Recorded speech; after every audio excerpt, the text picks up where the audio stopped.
So, I'm about to go to the gym right now, but I just wanted to make this video to talk about, really fast,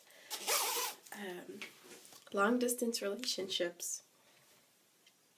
If you're thinking about getting in a long-distance relationship, and I mean long-distance, like, doesn't live in your state, doesn't live in your country, it is really difficult, and it doesn't work for everybody.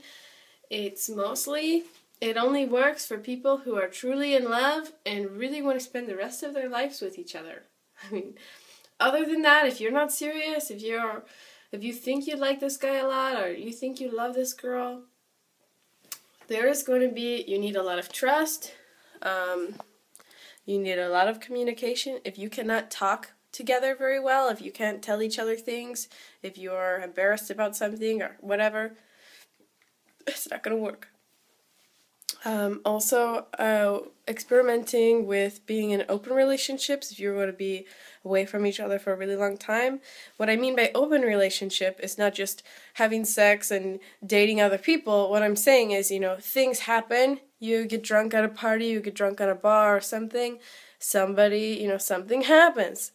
You gotta forgive. You gotta forgive it because you know that person doesn't mean shit to you, or that didn't mean anything with them.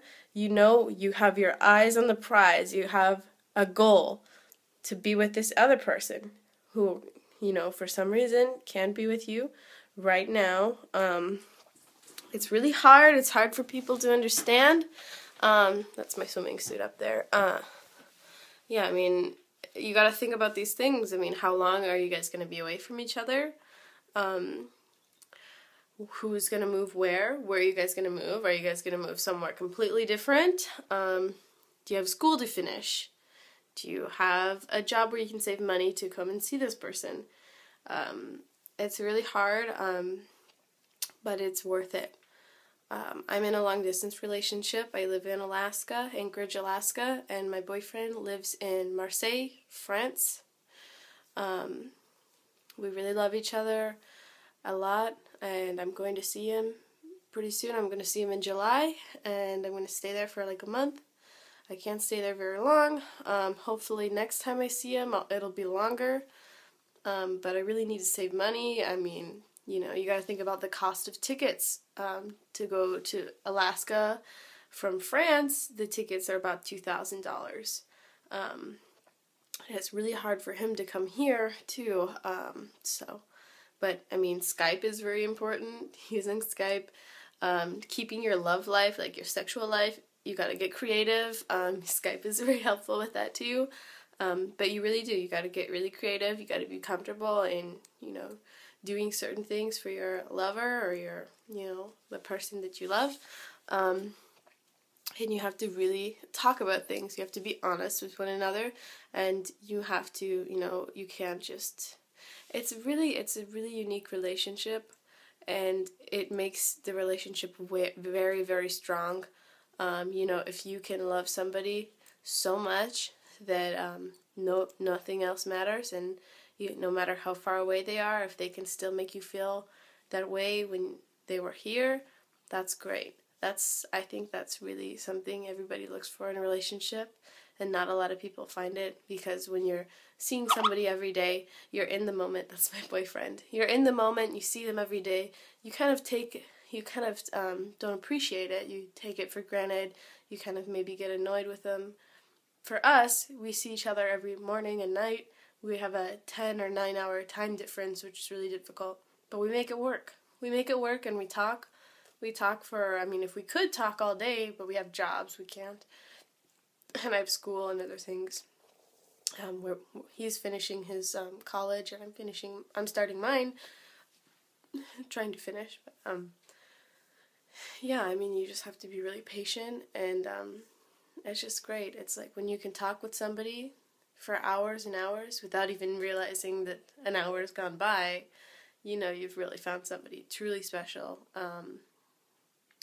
Especially, it's funny, it's like you always envision a person that you're going to marry or be with, and it's always different. It's never really who you think, and I find that very special too.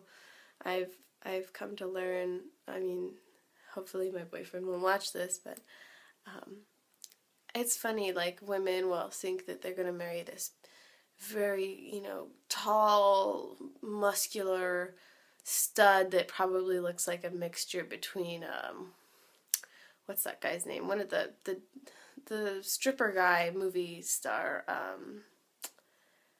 Magic Mike kind of looking guy, maybe. Who knows what kind of type you have, but, it's just such a childish kind of view on things, and you always have this kind of certain image, or, oh, he's gonna like this, or he's gonna be like that, and, I actually had no idea I was gonna fall in love. When I met him, I was really attracted to him.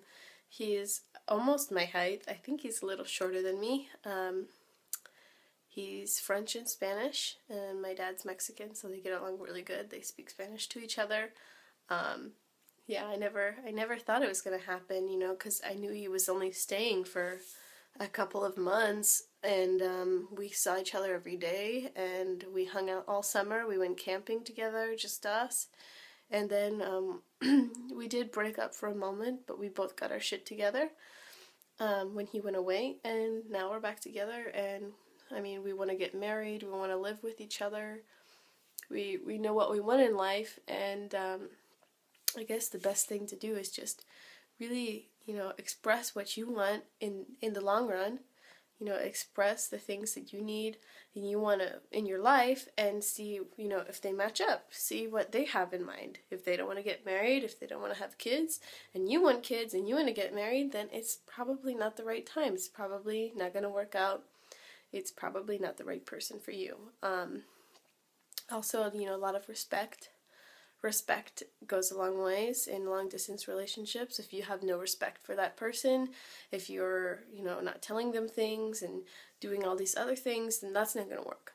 If you're yelling at them, or, it's really hard when you get frustrated and they're far away, because it's not like you can actually talk to them in person, and yelling at them when you're far away just kind of makes the distance further apart. You don't want that distance. You want to really be able to calm down and really talk about things, communicate. I'm frustrated when you do this because, this makes me frustrated because, and you really have to just express your side and not say, well, you always do this and you da-da-da-da and you, and don't do that, because that's just going to make the other person feel totally like an asshole and not want to talk to you and just want to break. And so communication is key.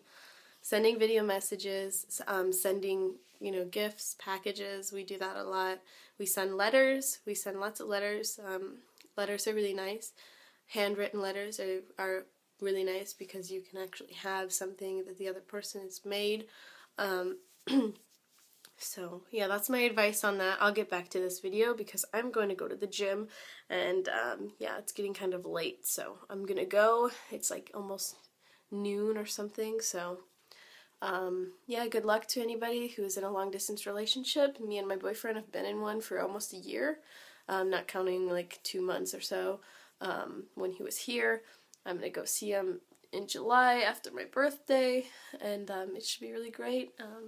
We're going to keep doing that for a little while until he moves here or we move somewhere else after I get my school done. So, bye guys!